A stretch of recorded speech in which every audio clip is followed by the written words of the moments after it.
is election season in West Asia, from hardliners dominating polls in Iran to a new election that could decide Iraq's future and a win in Syria that surprised no one.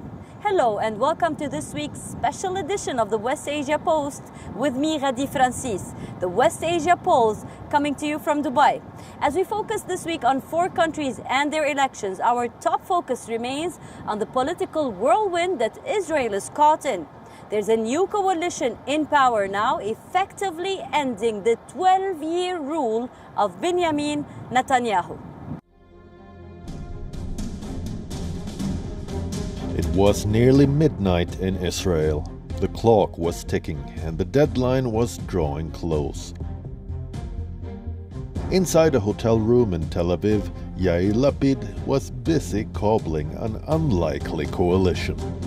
אדוני הנשיא, אני מצטער לך להגיד שעלה בידי להקים ממשלה עם סיעות יש עתיד, ימינה, כחול לבן, רע"מ, תקווה חדשה, מרץ ומפלגת העבודה, כולם ביחד, כולם חתמו לי, כולם הודיעו לי שעלה בידי מבחינתם, אז אני מצטער להודיע לך שעלה בידי להקים ממשלה. A coalition of bitter enemies was ready, united behind a single goal: to oust Israel's longest-serving prime minister. It is an extraordinary alliance, to say the least. Yair Lapid, the leader of the centrist Yesh Atid party. Naftali Bennett, the head of the right-wing Yamina party. And Mansour Abbas, leading the United Arab List. 3 politicians who have very little in common except their dislike for Benjamin Netanyahu. The coalition spans a wide spectrum. 17 seats held by the Yesh Atid party, 8 by Benny Gantz's Blue and White, 7 each held by Lieberman's Beitenu, the Labour Party, and Bennett's Yamina. Gideon Saar's New Hope and Meretz party have 6 each, and finally 4 seats held by the Abbas's United Arab List. The magic number is 61. And the 8 factions have a total of 62 seats. It was a deal that looked impossible to many. A leader of an Arab-Israeli party joining hands with a staunch Israeli nationalist. One stands against Palestinian statehood, the other represents the Palestinian community in Israel. An arrangement that reflects Israel's complex society, but mostly highlights its political dysfunction. The ideologically odd couple of Bennett and Lapid have decided on a rotation agreement. Bennett will serve as Prime Minister until 2023 before handing over to Yair Lapid. But Lapid's celebrations are currently on hold. The coalition must pass a vote of confidence in the Knesset. It is a complex process that stretches over weeks before the new Prime Minister is sworn in. This could buy Netanyahu some crucial time to pile pressure on members of the fragile coalition,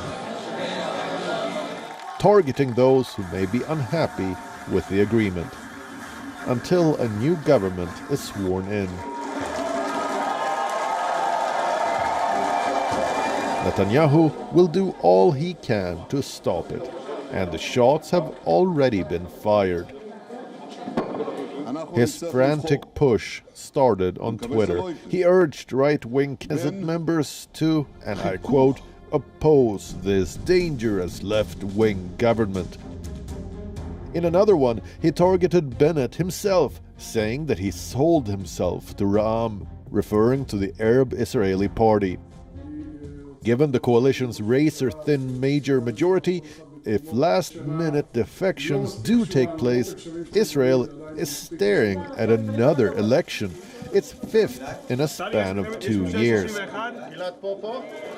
But even if Netanyahu finds himself in the opposition, countering him will be a full-time job. New initiatives may also be slow, given the number of factions and contrasting ideologies that will clash on each and every decision. But for now, all of them have one reason to celebrate: the end of Netanyahu's 12-year rule over Israel. West Asia Bureau, WION, World is One. Like always, we will continue to bring you all the latest updates from the heart of the conflict. Don't go anywhere, we have 3 more elections to discuss. But first, let's take a look at what's making headlines across West Asia.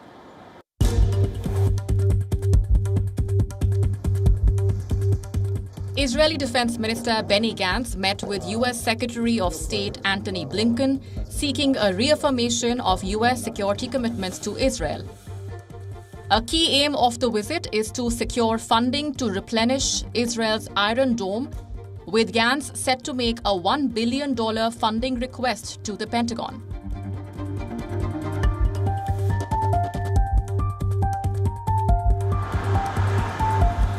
Lebanon's economic crisis is set to become one of the world's worst financial crises since the 1850s. Its currency has lost 85% of value, with the World Bank's report predicting that Lebanese economy will shrink by close to 10% in 2021.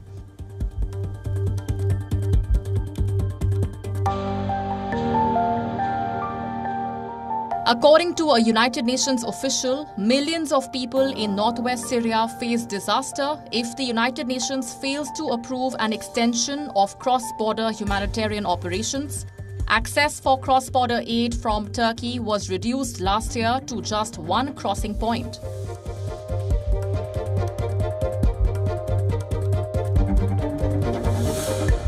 UN Special Envoy to Yemen stresses on the importance of reopening Yemen's ports to enable free flow of much-needed humanitarian aid. Griffiths is leading an international effort to secure an end to the fighting in Yemen. No agreement has yet been reached, despite all parties agreeing to prioritize humanitarian needs.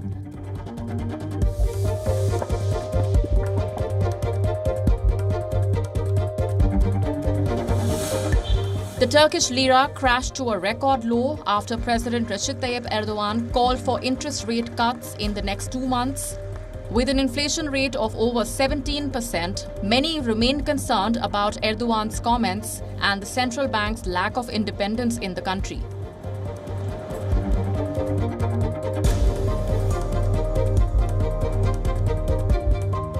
Iran's largest navy ship, the Kharg, sank after catching fire in the Gulf of Oman.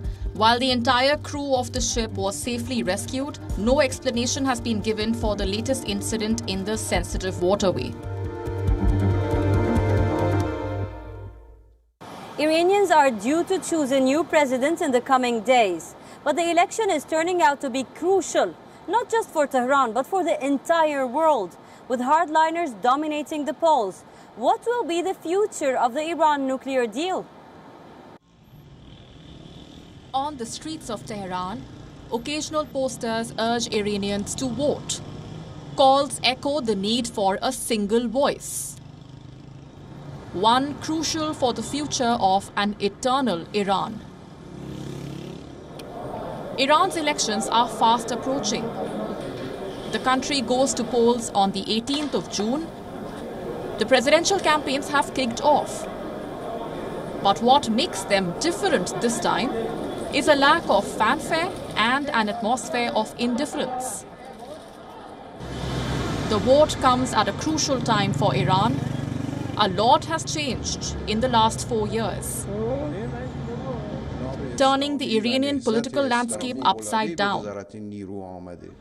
Discontent is on the rise over the economic crisis.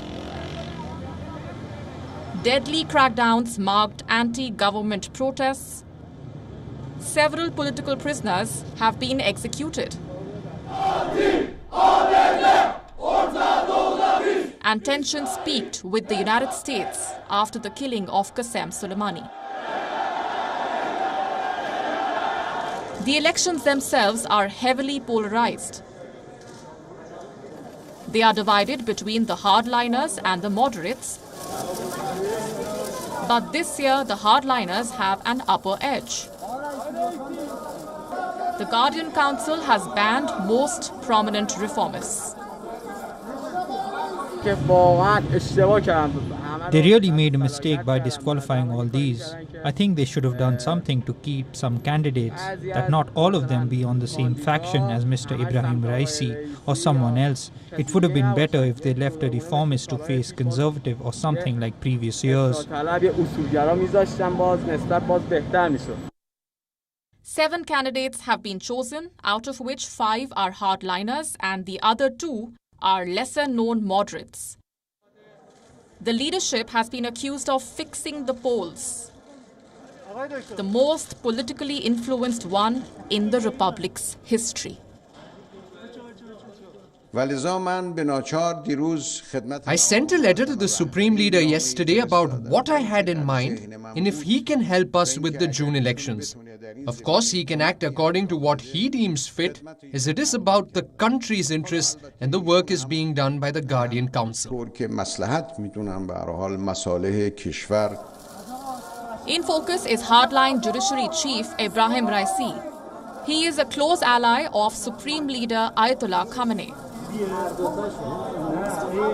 Raisi has spent most of his career in Iran's judiciary. He then became the custodian of Astan Quds Razavi, one of Iran's wealthiest charitable foundations. Raisi has always been a Khamenei favorite. He picked Raisi to become Iran's Chief Justice in 2019. And now, with the vetting of the candidates, Khamenei has nearly handed the elections to Raisi.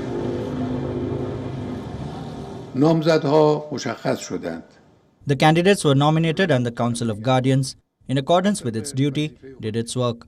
The immediate and main problem of the country is the economic issue, which must be addressed seriously, and which the candidates must talk about when they address the people. The economy has always played a key role in elections, and no one knows that better than Ayatollah Khamenei. Tehran is going through its worst economic crisis since 1979. The crippling sanctions coupled with the pandemic means that the inflation rate is at nearly 50%. Any candidate who wants to win must make it his top agenda. But also at stake is the 2015 Iran nuclear deal. While internal politics rarely affect foreign policy, with Khamenei having the final say in the issue, the question is which government can take credit for it. If the deal is saved at the last moment possible, the next president will benefit from the lifting of sanctions. The idea Khamenei will delay the deal may sound odd, especially at the cost of his own country's economy. But for Khamenei, rescuing the economy must be balanced. With the necessity of preserving his own power, having his own candidate as president during this time would further boost the supreme leader's hold domestically. Polls suggest that voter turnout could be dismally low. Activists have called for a boycott of the election, and the hashtag No to Islamic Republic is trending. While the elections are by no means free or fair, dissent now challenges Khamenei's immense authority. A large voter turnout is crucial to establish legitimacy, one that has been battered over the last 4 years. West Asia Bureau, WION World is One. Iraq is heading to polls in October, an election that holds a key to its future. With anti-government protests across the country and a UN team that will monitor the elections, what will this mean for Baghdad?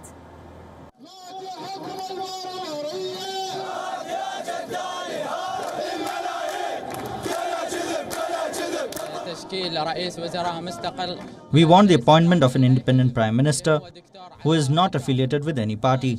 Second, we demand that the appointment of ministers from the people, independent from the parties. The protest began in October 2019. Thousands took to the streets of Baghdad and other cities of Iraq. The anger was simmering. There was a lack of economic opportunities, growing corruption across the political class, and a classic case of sectarian politics. The protesters demanded reforms, independent legislators, ones they could trust. The people were calling for political change, and they wanted it now. A heavy-handed response by the government further flared the flames of the movement. One that forced the then Prime Minister Adel Abdul Mahdi to resign. Mustafa al-Kadhimi swiftly took up the post, chosen in the backdrop of Iraq's biggest protests. A year later, the situation is no different. An election scheduled to take place in June has been postponed to October this year. Many say it could even take place in May 2022. Al-Kadhimi promised to hold early elections to appease the anti-government protesters. But the delay meant anger was growing again. Resentment is rising among the protesters, who believe the ruling class are only looking out for themselves. A growing challenge is foreign interference. The growing battle between US and Iran is playing out on the streets of Iraq. Iran is the preeminent Shiite Muslim power in West Asia. Its leverage over Iraq is a crucial source of its influence. It has been jockeying for influence in Iraq with the United States since the fall of Saddam Hussein in 2003. Traditionally, power has always been shared among Iraq's three largest ethnic sectarian constituents. The Prime Minister's post has been held by a Shia Arab, the Speaker of Parliament by a Sunni Arab, and the President by a Kurd. The polls are scheduled for October 10th. It will decide the 328 members of the Council of Representatives, who in turn elect the President and Prime Minister. Elections in Iraq are often marred by violence. Voter turnout in the last election was 44.5%. The numbers were dismally low, especially in some southern Shia Muslim areas.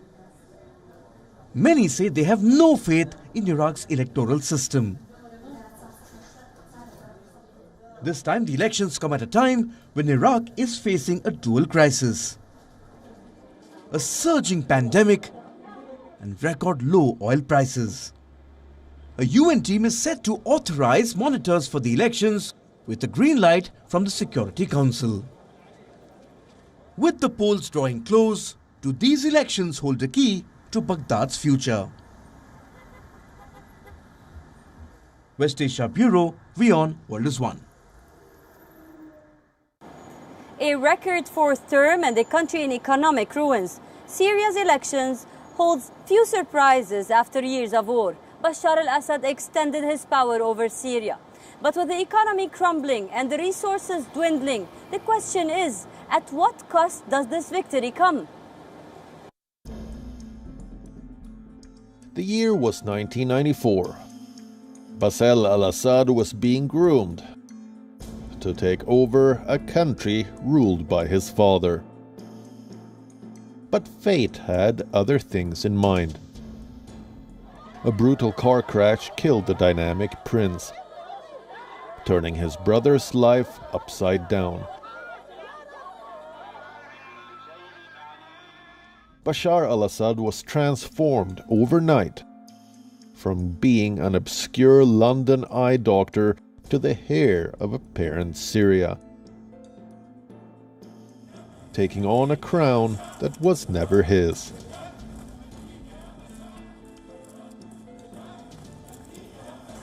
One that sealed the future of Syria.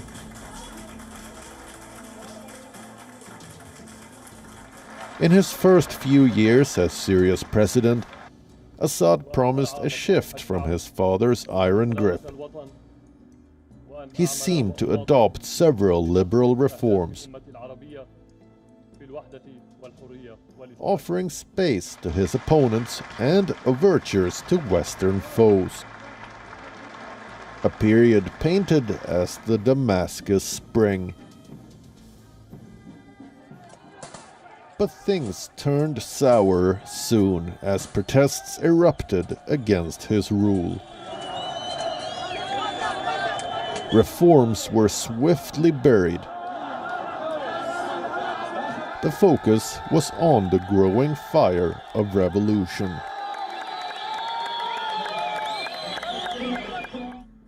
The Arab Spring that was engulfing all of West Asia.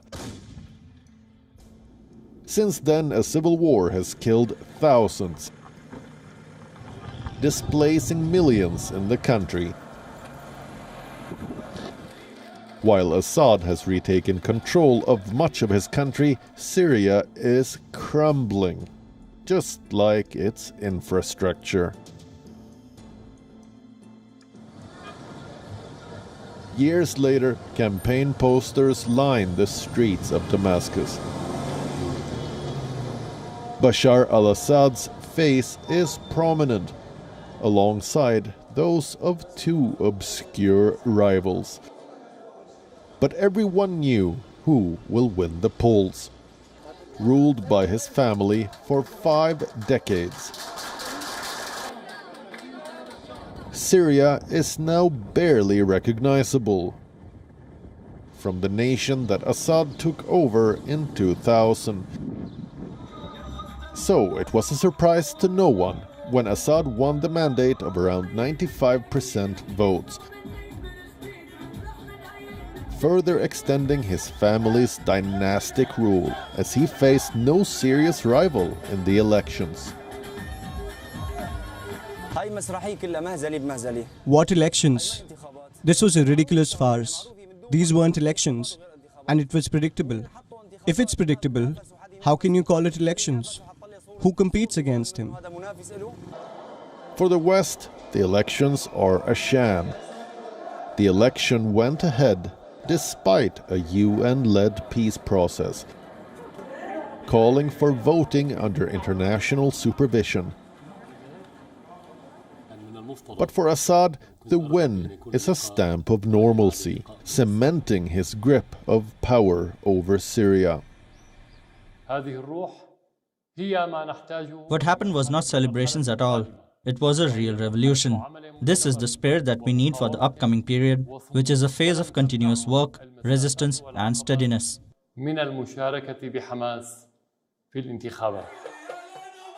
For Syrians, the results make no difference. The economy has crumbled. Power cuts are longer than during the war. Inflation has soared, unemployment is rising every day, and subsidized food is a lifeline for many. Hundreds took to the streets of Idlib to denounce what they called a sham election. Assad's me or chaos mantra from the 2000s has now turned into a me or nothing call. But with the country in economic ruins, many believe Assad is ruling over rubble. Those who knew Bashar al-Assad in London describe him as a humble and good surgeon, one who helped his patients back to recovery.